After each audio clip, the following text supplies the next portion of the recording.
SC వర్గీకరణకు అనుకూలంగా supreme court ఇచ్చిన తీర్పును వ్యతిరేకిస్తూ వర్గీకరణ వ్యతిరేక పోరాట సమితి ఇచ్చిన పిలుపు మేరకు రాజోలు నియోజకవర్గ పరిధిలో భారత్ బంద్ కొనసాగుతోంది.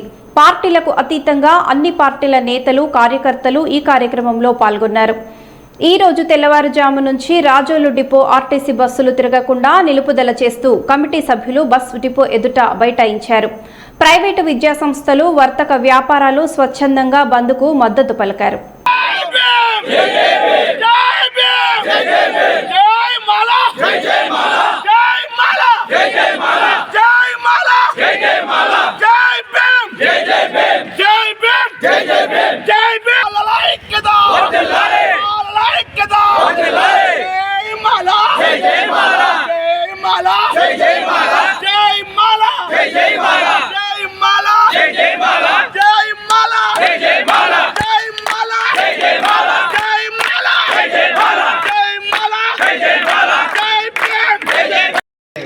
మరి ఇప్పుడు వచ్చిన పొలిటికల్ పార్టీలు కానివ్వండి, ప్రధానమంత్రి కానివ్వండి, మరి వీళ్ళందరూ కూడా మరి ఈ మాదిగల మధ్య లేనిపోయిన ఆరోపణలు చేసి మరి కుట్ర పన్ని ఏదో విధంగా భారతదేశంలో ఎస్సీ రిజర్వేషన్ రద్దు చేయాలనే ఉద్దేశంతో ఈ సుప్రీంకోర్టులో తీర్పు ఇవ్వడం జరిగింది.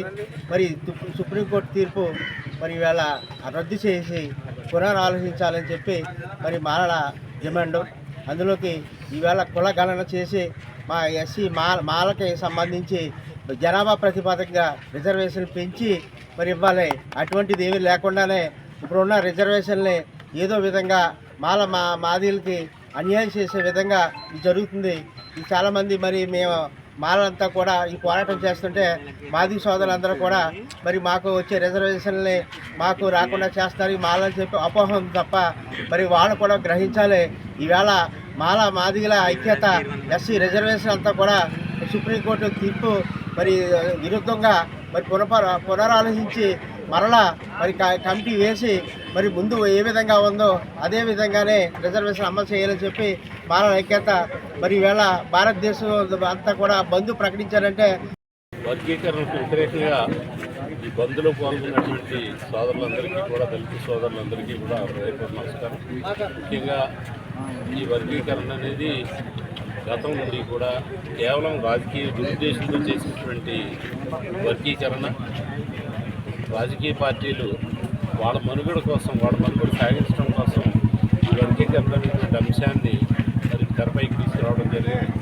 మరి ఆ రోజున ఎన్నో పోరాటాలు చేసాం.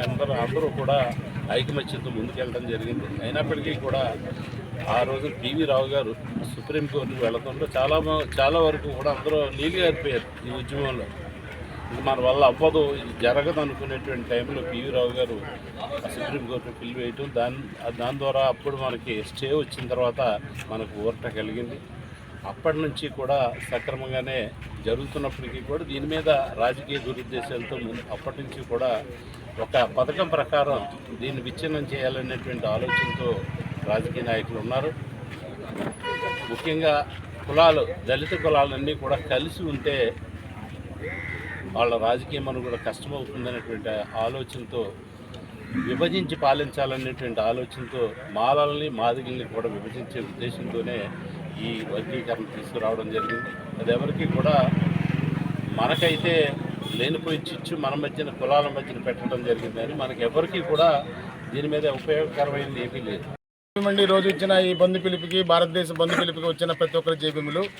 గత ప్రభుత్వంలో నారా చంద్రబాబు నాయుడు గారు ఏబిసిడి వర్గీకరణ ఆర్డినెన్స్ తీసుకొచ్చి ఏలో ఉన్న కులాలు 12 కులాలు ఏలో పెట్టి, బీలో ఉన్న కులాలు 18 కులాలను బీలో పెట్టి, మాదిగ కేటగిరీ పెట్టి, సిలో ఉన్న 25 కులాలు మాలల్ని పెట్టి, డీలో ఉన్న 4 కులాలని ఆది ఆంధ్ర పెట్టడం జరిగింది. అక్కడ నుంచి స్టార్ట్ అయిన ఈ ఉద్యమం, ఈ దరిద్రం మాకు మాలలకు అన్యాయం జరుగుతూనే ఉంది. ఏలో ఉన్న 2 కులస్తులు ఆ 12 కులాల్లో శ్రీకాకుళం, విజయనగరం, విశాఖపట్నం జిల్లాలో ఉంటారు. వాళ్ళకి ఇచ్చింది 1% రిజర్వేషన్.